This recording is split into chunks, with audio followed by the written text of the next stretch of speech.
See, I get a little bit distant from my router and it loses all power. Greetings. Alright, so I'm going to look at an interview of J.R.R. Tolkien. J.R.R. Tolkien is the author of Lord of the Rings. And my hair is wet, it's drying. It's going to look crazy because I have a quarantine cut.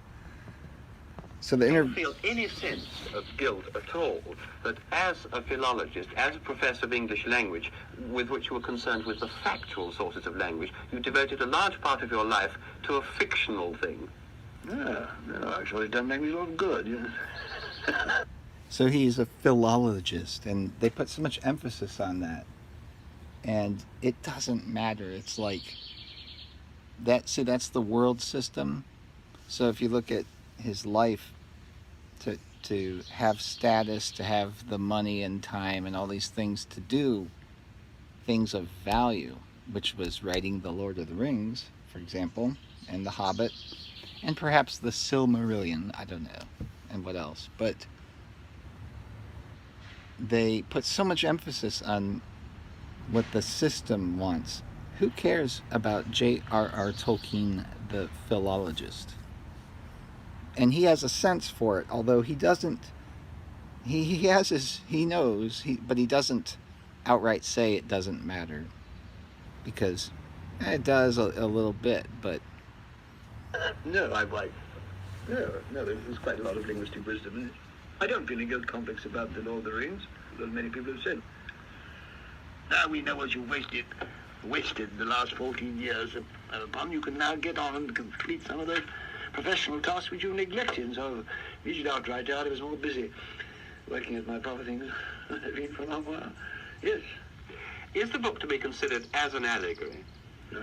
I just like allegory whenever I smell it. Do you consider the world declining as the Third Age declines in your book? so that, do you consider the book an allegory? And the quote that I remembered that I had heard was that he loathed allegory, and that may be from a different interview, but in this interview he says he rather dislikes allegory anywhere he can smell it. And to this day, I don't see how he wouldn't recognize the allegory in his story, which is a beautiful thing. I think it's very well done. Nevertheless, the statement immediately after that is very good. Let's back it up a little bit. Is the book to be considered as an allegory? No. I just like allegory whenever I smell it. Do you consider the world declining as the Third Age declines in your book? And do you see a Fourth Age for the world at the moment? Our world. A person my age, you see, is exactly the kind of person who's lived through one of the most quickly changing periods of known to history. And that the world is a totally different place now. At a speed, everybody feels that. Anybody who lives over 70 begins to feel that all through history. You can see that they do. But surely never been in 70 years so much change. Oh, surely never. No, one doesn't have to be 70 years old to appreciate this. This world which I brought up as a small child was indefinitely closer to the world, say, of Shakespeare. Okay, so he's talking about the end of the Third Age, the Age of Middle-earth in the Lord of the Rings, and he's saying that the changes that are happening very rapidly. And so right after saying that it's not an allegory, they're talking about how it kind of is. And he's saying that when he's, as somebody at that time who was over 70 years old, they had seen such a tremendous amount of change in their life, that it's such a rapid pace. But he mentions something that I find extremely interesting with respect to the mud flood, the mystery history stuff that we talk about. And that is that he said that in his early life, they were much, much closer to the time of, say, Shakespeare. Now, from an extremely intelligent man, you can't just brush off that statement as mere banter. It's simply I think there's more to it. I think it's he's talking about the fact that maybe the rapidity of change has increased, or perhaps that possibly I'm thinking maybe the years of history aren't as they were presented. He may know something. That's what I'm getting at, or he may see a problem with it. There's an autumnal quality throughout the whole of The Lord of the Rings. There's a sense of continuous change. Each character feels himself to be part of a story that's forever continuing. In one case, a character says the story is continuing, but I seem to have dropped out of it. Yeah. However, everything's declining and it's fading, at least towards the end of the Third Age. Every choice tends to the upsetting of some tradition. Now, this seems to me to be somewhat like Tennyson's "The old order changeth, yielding place to new, and God fulfills himself in many ways." Where is God in The Lord of the Rings? You mentioned once or twice. Is he the one above the The other? one, yeah. So I thought it very interesting that when you're at the end of an age, it seems like every decision and every choice is the dismantling of a tradition rather than the establishment of something new. That's definitely what we're seeing now, I think. I mean, I look over my time. In my lifetime, they created Earth Day. That's not. I mean, but some of the other things were dismantled. Traditions. And the thing that I notice about the 1800s, the late 1800s, since 1850, everything was new. It was all being reestablished or established. There are no records, hardly scarce records of anything before 1850. The rapidity of change that he mentions, it existed in his lifetime and ours, but if you go to 1850, you go before that, according to the official story, there's hardly any change. That's why he said that about Shakespeare, but okay. Well, Despite the continuous war between evil, personified in Sauron, and good, you never personalize or personify goodness. Good is there, but it's totally abstract. You don't attempt to ascribe any godship to it, particularly. no. There's no dualistic mythology is based on no, certainly not. But I mean, the whole book is nevertheless nothing but the battle between good and evil. Well, that's So he's claiming that the book isn't, it's not dualistic. It's not a dualistic mythology. But it kind of is. It's kind of a battle between good and evil. I suppose actual conscious reaction from the war, from the stuff that I was brought on a war to end wars, that kind of stuff, which I didn't believe in at the time, and I believe in less now. If I can take this a bit further, I may make my point clearer. In battle, Frodo and Sam call on Galadriel or their native country. Gimli calls on his ancestors' axe, if I read your appendices correctly, and the men call only on their swords by name or on their kings or lords. I would expect them to call on their gods, and yet amid thousands of names, you don't name the deities of any of the races you've invented. Why? Have they no gods as such? I would have thought a story of this sort was almost dependent upon an intense belief in some theocratic division, some hierarchy. It is indeed. That's where the theocratic hierarchy comes in. The man of the 20th century must, of course, see that you must have, whether he believes them or not, you must have gods in a story of this kind. But he can't make himself believe in gods like Thor and Odin, Aphrodite, Zeus, and that kind of thing. You can't believe that the men in your story would have called on Odin. I couldn't possibly construct a mythology which had Olympus or Asgard in it, on the terms in which the people who worship those gods believed. God is supreme, the creator, outside, transcendent. So I thought that was excellent, because he's saying that he couldn't create a mythology that included gods like Thor and Odin because he himself couldn't get into the mindset of writing such a believable character when he himself couldn't possibly envision calling upon a Thor or Odin or some such thing to invoke power. The good and the evil in the world, it's in each person. And the hierarchy, the spiritual angelic hierarchy of power, is also in each person as he sees it. He did personify evil in Sauron, but not good, I guess, maybe in Gandalf perhaps, but that wasn't mentioned. So that's just my opinion, but I thought it to be extremely salient and uniquely impressive of an author to say he's writing a mythology that doesn't cater to the expectations that they would believe in these kinds of deities. But the place of the gods is taken, so well taken, I think it really makes no difference to the ordinary reader, is taken by the angelic spirits created by God, but created before a particular time sequence which we call the world, which is called in the language that which is, that which now exists. Those are the powers. It's a construction, which is a mythology in which a large part of the demiurgic thing has been handed over to powers which are created there under the one. It's certainly like, but much more elaborate and more thought out. There's C.S. Lewis's business when he's out of the silent planet, where you have a demiurgos who's acting command of the planet Mars. So he takes kind of a dig at C.S. Lewis because they had a little bit of a rivalry, but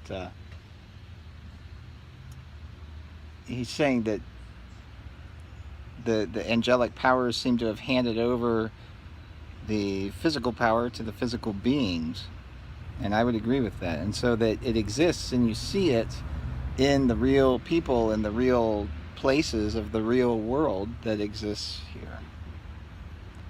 And it certainly explains the kind of monolithic strangeness happening today as the times change and turn. And what he saw in his day of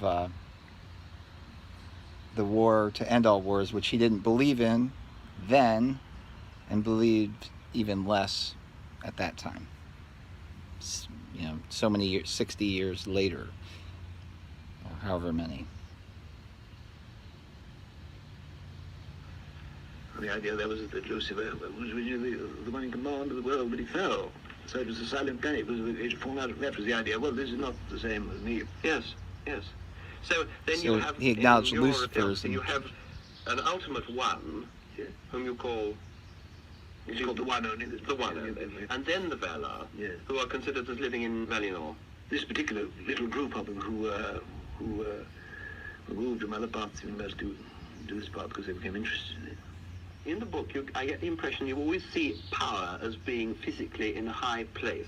You have a high seat, there's Orthanc, Medusel, Barad-dûr, the towers of Minas Tirith and Morgul and Cirith Ungol. They are always high, physically up. Is power for you always, so to speak, at the top of a mountain or top of a Well, lake? that's just a symbol, isn't it? Oh, no, in fact, it's just a storage. I think you want towers and so on. We could have them down the dungeon or underneath. They are, but in fact, Morgoth, the prime mover of evil, of whom Sauron was only a petty lieutenant, lives in a dungeon. He must be in a... I'm not sure if I understood it right, but he said Morgoth is the real evil power, would be like Lucifer, and he's in the depths. And he said, to whom Sauron was merely a penny lifter. I love it. Fortress or of some kind. Not that Valinor has any high towers, just a... Well, that is almost without the world you describe, isn't it? It's in the physical world, according to the myth. Ah. Until the downfall of Atlantis. I've had an Atlantis complex in addition to all these other things. And quite independent of that, a permanent dream that I had, you know. Let's say that the ineluctable wave has been one of my nightmares. Sometimes coming in over the open country. It always ends by one surrendering oneself. It all wakes up. But it comes in all kinds of points. So he said he has a permanent dream about Atlantis. He has a complex over Atlantis, or about Atlantis. And his recurrent dream is of the wave, the ending wave. And when he's in the countryside, he sees it and feels it. And in his dream, it ends with a surrender. Let's hear it again. I'll back it up. Let's say that the ineluctable wave has been one of my nightmares. Sometimes coming in over the open country. It always ends by one surrendering oneself.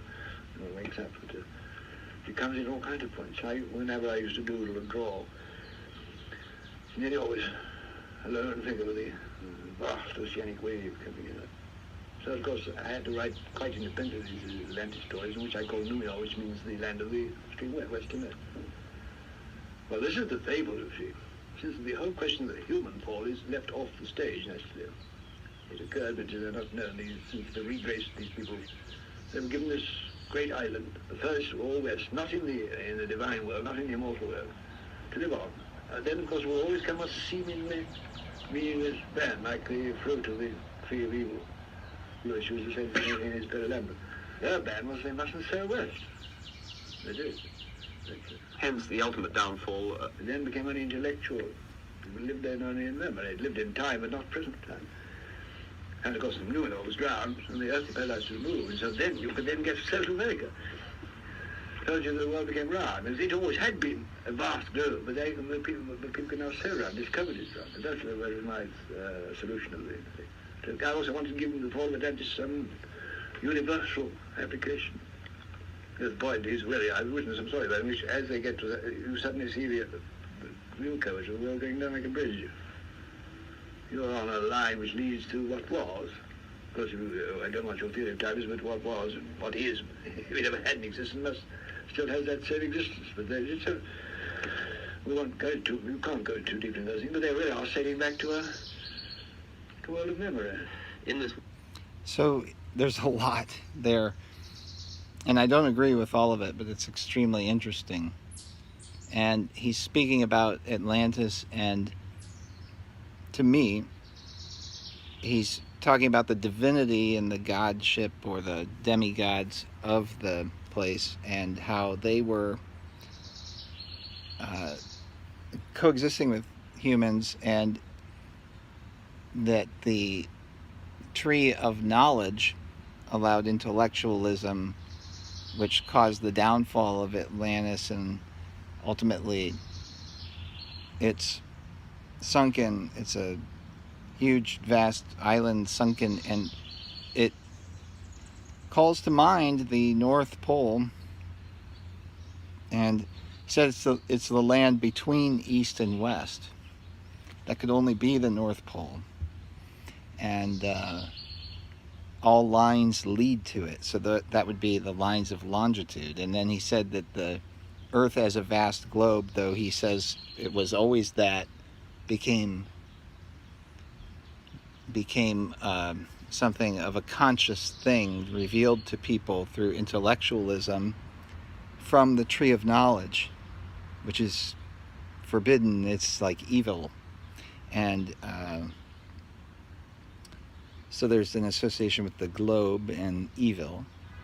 There's an association with the downfall of man. And so Atlantis would have been then the Garden of Eden, kind of. It's extremely interesting. And I do see it in his text. It's the gray havens, perhaps. Only people who have been tried and tested to the extreme, like the elves and Frodo, could go there. And Bilbo Baggins went there, and Sam. Very interesting. World which you might have created had you been given the power to do so, had you been one of the Valar, had you been save the mark God. Would you have created a world which is so solidly feudal as the Lord of the Rings? Oh, yes, very much so. Yes, yes. I think the feudal... I mean, we mean feudal... In the widest sense. Not in the strict way. Oh, no, in the widest sense. Hierarchical, rather. Yes. Hierarchical, exactly, yes. Yes, I think so. I mean, that power should descend by a line of kings to their sons. This sort of thing. Yes. I don't know about that. No, it's a very potent story-making and emotive thing, but how far one say it has really worked better than any other system in looking at the history of the world, one doubts pretty much. It's never been worse, at any rate, than the struggle for power always ensues when you haven't got some line of descent which can't be questioned. You're wedded to the feudal system, in a sense. Well, I don't mean the medieval feudal system, but the idea of power descending through blood or through marriage. Or... Yes, I'm rather wedded to those kind of loyalties because I think, contrary to most people, I think that touching your cap to squire may be damn bad for the squire, but it's damn good for you. Do you find a continuing interest in The Lord of the Rings by people? Do people still write to you, or despite the fact that the book's been out for 10 years? Dozens of letters a week, yeah. Or if we keep a secretary to answer them. Yeah. Were you surprised at its success? Nobody been more staggered, you know. Unless it was possibly Sir Stanley Owen. I was up at Stanley Owen's birthday celebration, and a bookseller came up to me. I don't usually greet him since forever, but he said that while he got a copy, it sold so well it practically kept him going for a while. Well, he gets his guinea off the set, you see. So he's talking about how it's funny because, all right, well, he talks about the feudal system and how it's an acceptable alternative to a continual struggle for power. And it's good for the knight, but not so good for the squire type thing.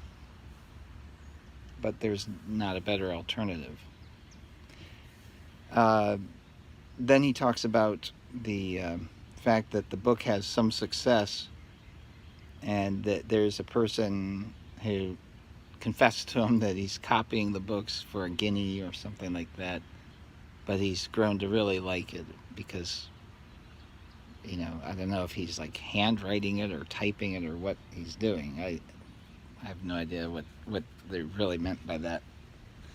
But anyway, it's funny because the book was hardly successful at first. It just had some, like, it seemed successful to them at the time, but little did he know it was really after his death that it really took off, and with the movies. But my sister, I don't know when the books came out in the 1950s or 60s, but my oldest sister read the books in college in the, I guess, the 70s, and really like late 70s. She read it and she really liked it. And back then, I mean, she was like a nerd or something. Like, nobody really read it at that time. And then not long after that, she got Dungeons and Dragons as a gift for us boys, and I was almost too young to play it, but I did, and so it just feeds into the whole mythology and fantasy world, really created by J.R.R. Tolkien, a really great author. So we'll just finish up. There might be a little bit left. I might sign off now, but if there's more, we'll keep going. Almost the last question. Do you, in fact, believe yourself, not in the context of this book, but believe in the sense of straightforward, strict belief, in the Eldar or in some form of governing... Well, the Eldar must be distinguished about the Eldar only. The Valar, I mean, I'm sorry. Yeah.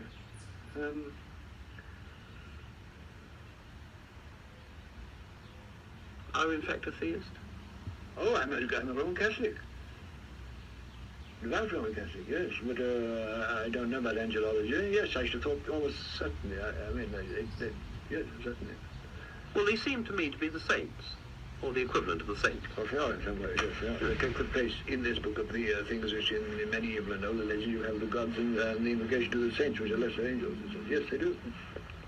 Oh, well, of course, obviously many people have noticed that the appealing to the lady, the Queen of the Stars, is almost like Roman Catholic invocations of Our Lady. Do you wish to be remembered chiefly by your writings on philology, on other matters, or by The Lord of the Rings and The Hobbit? I shouldn't have thought there was very much choice in if I remember at all. By The Lord of the Rings, I'd take it. Is it even a thought? I wouldn't mind the other being remembered, but I am conscious of the small and not very important. Won't it be rather like case of Longfellow, won't it? People remember Longfellow wrote Hiawatha and perhaps one or other. They quite forget he was a professor of modern languages. Yep, so there you have it. We know what you're remembered for, J.R.R. Tolkien. So, with that, I bid you adieu. And beware the mines of Moria.